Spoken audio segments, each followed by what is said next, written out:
اگر کسی مرحوم کی طرف سے قربانی دی جائے تو کیا قربانی دینے والے کو اپنی قربانی دینا بھی لازم ہوگا؟ اگر میت نے وصیت کی ہے تو میت کی طرف سے کرے گا قربانی، تو میت کی طرف سے وہ قربانی ہوگی، اور خود پر واجب ہے تو خود بھی کرنی ہوگی۔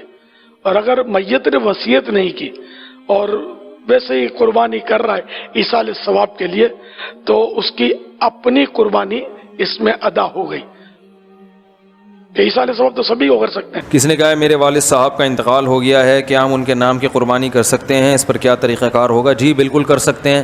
نبی صلی اللہ علیہ وسلم نے 2 مینڈے ذبح کی، ایک اپنی طرف سے اور ایک امت کی طرف سے، اور آپ نے ایک دفعہ ایسا بھی کیا کہ ایک قربانی اپنی طرف سے اور ایک ان کی طرف سے جو قربانی نہیں کر سکے، تو اس لیے پتہ چلتا ہے کہ قربانی کسی دوسرے کی طرف سے بھی کی جا سکتی ہے۔ تو آپ نے مرحوم والدین کے لیے کر سکتے ہیں، صرف ابا سے کر لیں، صرف اماں کے لیے کر لیں، دونوں کے لیے کر لیں، کوئی حرج نہیں ہے۔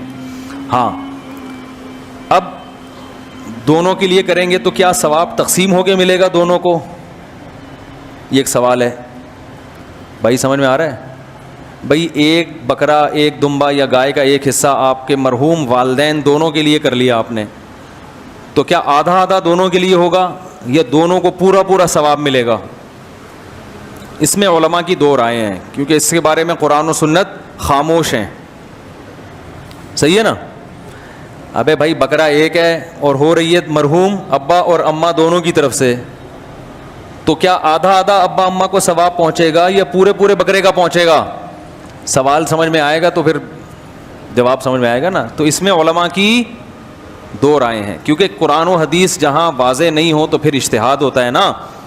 تو بعض جی نہیں، مرحوم میں زیادہ کے لیے بھی ہو سکتا ہے، زندہ میں تو ایک کے لیے ہی ہوگا، جو مرحومین ہیں ان میں پوری امت کے لیے جب نبی نے کر لیا تو نا، تو آپ بھی پوری امت کے لیے بھی کر سکتے ہیں۔ اصل میں ہوتا وہ آپ ہی کی طرف سے ہے، تو آپ چونکہ ایک ہیں تو آپ ایک ہی بکرا کریں گے، لیکن اس کا ثواب پہنچایا جاتا ہے زیادہ لوگوں کو، تو وہ 2 کے لیے بھی ہو سکتا ہے، 10 کے لیے بھی ہو سکتا ہے، پوری امت کے لیے بھی ہو سکتا ہے، وہ زندوں کے لیے بھی ہو سکتا ہے، لیکن وہ ہوگا پھر آپ کے لیے۔ لیکن جب آپ قربانی 2 کی طرف 2 زندوں کے لیے کر رہے ہوتے ہیں، پھر وہ دونوں کے لیے الگ الگ ہو رہی ہوتی ہے، اس میں ایک میں 2 آدمی شریک نہیں ہو سکتے، لیکن صرف ثواب پہنچانے کی حد تک جہاں تک بات ہے تو ثواب پہنچانے میں تو 10 کو پہنچا دیں آپ۔ تو اب علماء کہتے ہیں کہ بعض علماء کہتے ہیں ڈیوائیڈ ہو کے پہنچتا ہے، صحیح ہے نا، اور بعض کہتے ہیں نہیں پورا ثواب اس کو بھی ملے گا، پورا ثواب اس کو بھی ملے گا۔ دونوں قول ہیں علماء کے، تو اس لیے افضل تو یہی ہے کہ ابا کے لیے الگ کر لیں، اماں کے لیے الگ کر لیں، افضل یہی ہے۔ اور اگر نہیں کر سکتے دونوں کے لیے کر لیں، ایک ہی کر لیں دونوں کے لیے۔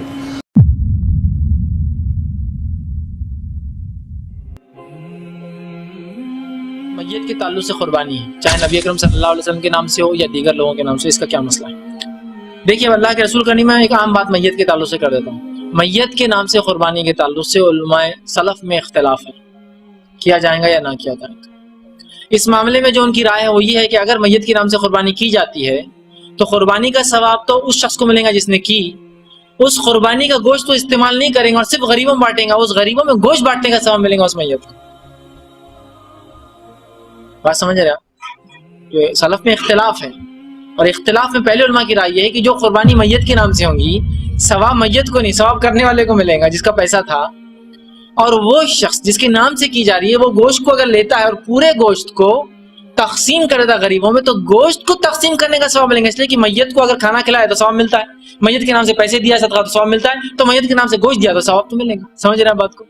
وہ رائے انہوں نے دی ہے کہ اگر کوئی میت کے نام سے کرتا ہے تو پھر پورا گوشت صدقہ کرنا پڑے گا، اور اس کا ثواب کس کو ملے گا؟ پھر میت کو، وہ کھا نہیں سکتا، اس لیے کہ پھر صدقے میں آئے گا، قربانی کا نہیں ملے۔ دوسرا، اس میت کو قربانی کا ثواب مل سکتا ہے جس میت نے زندگی میں قربانی کی وصیت کی ہو اپنے بچوں سے، جیسا کہ باپ بیٹے سے بچوں سے کرایا، دیکھو میرے بعد بھی اگر تمہاری طاقت ہو تو ضرور میری قربانی کرنا، طاقت ہو تو یہ نہیں کہ بیٹا اپنی نہیں کر اور باپ کی کر رہا میت والا، بھائی زندوں کو ثواب اصل ہے، جو گزر چکے ان کا تو ہوا، ٹھیک؟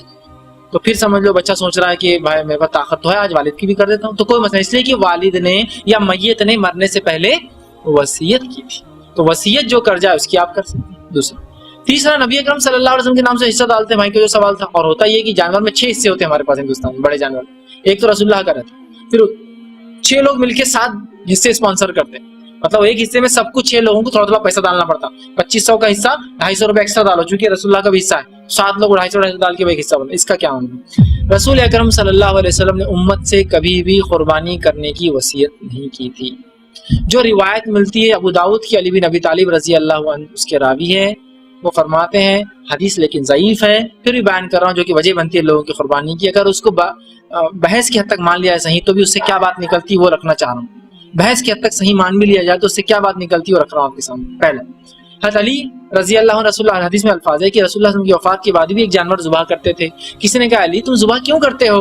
तो कहा अल्लाह के रसूल सल्लल्लाहु अलैहि वसल्लम ने मुझे वसीयत की थी। तो इस ज़ईफ हदीस को ले भी ले जाते सही मसला साबित यह होता है जो मैयत वसीयत कर जाए उसकी कुर्बानी जायज़ है ना, रसूलुल्लाह ने उनको की थी।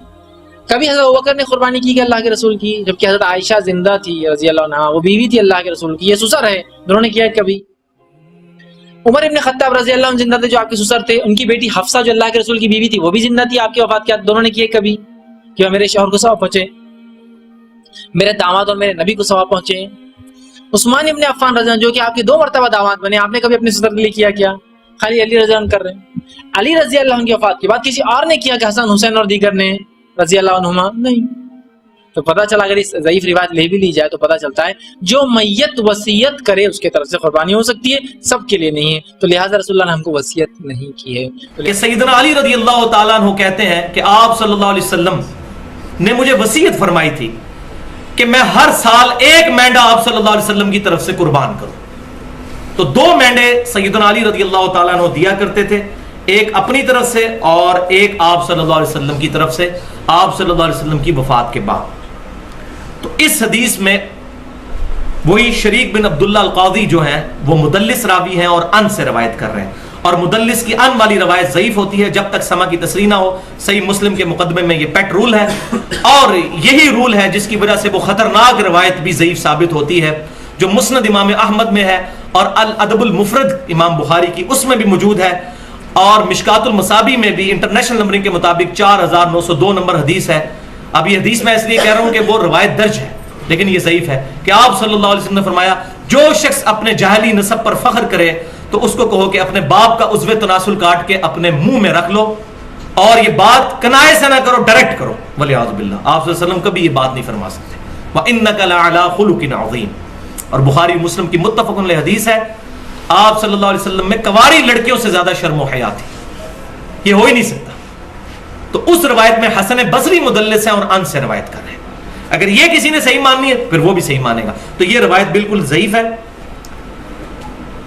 और इमाम तिरमिज़ी रहमतुल्लाह अलैह भी इस रवायत के तहत 1495 नंबर रवायत के तहत एक मसला भी उन्होंने सॉल्व किया है कि अब्दुल्लाह बिन मुबारक रज़ियल्लाहु तआला अन्हु का कौल है रहमतुल्लाह अलैह, जो तबा ताबईन में से हैं, अल मुतवफ़ा 181 हिजरी, इमाम हनीफा रहमतुल्लाह अलैह के शागिर्दों में से हैं।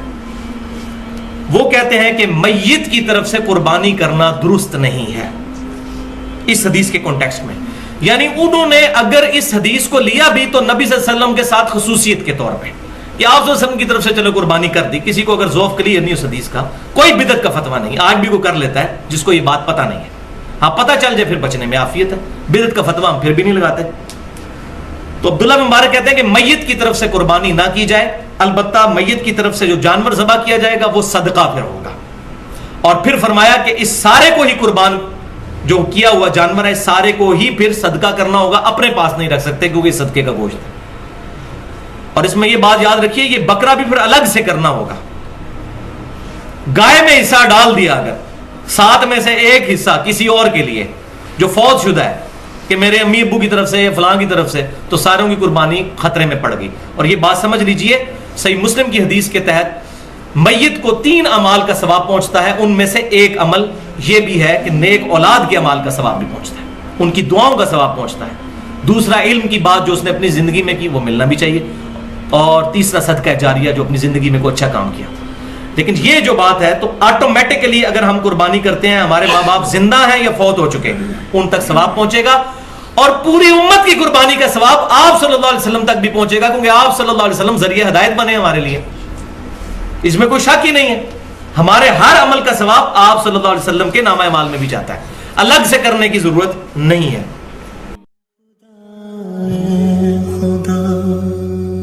जिसने की जस्तजू मिल गया उसका तू सबका तू रहनुमा